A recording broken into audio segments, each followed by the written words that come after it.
जब बरियाती आया माधपुर से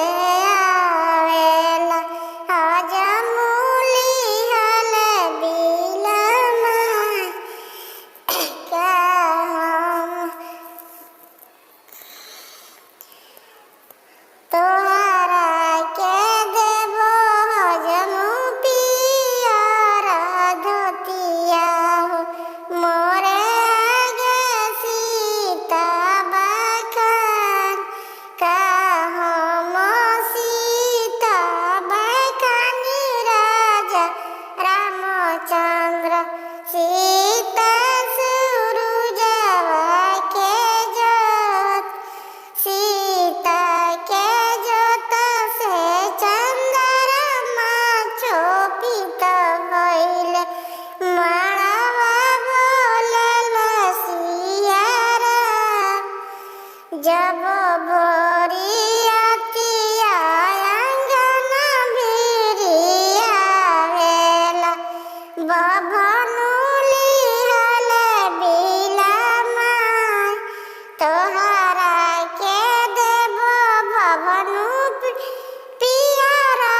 जनेउआ मोरे आगे सीता बखान का हम सीता बखानी राजा रामचंद्र सीता सूरजवा के जोत सीता के जोत से चंद्रमा चोपित भइले माड़वा बोलल सिया राम एक ओरिया बैठेले नैहर के लोगवा एक ओरिया ससुरा के लोग एक ओर से निकलेली सीता सुंदर बेटी एक ओर से सिया राम एक ओर से सिया राम दोनों बेकत बैठी बीच मड़उआ हो खेला सीता के विवाह हो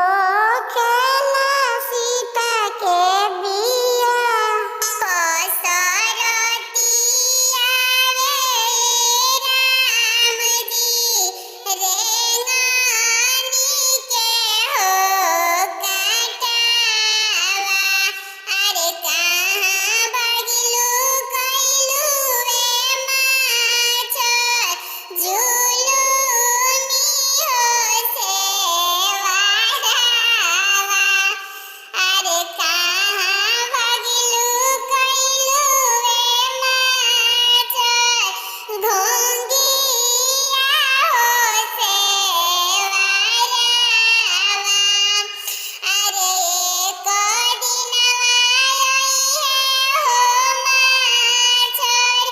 जुलूनी हो मालावा अरे जलिया फसैहे हो माछर बीच नदी पोखरावा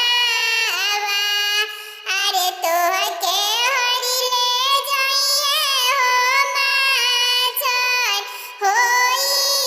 जइबू सपनावा अरे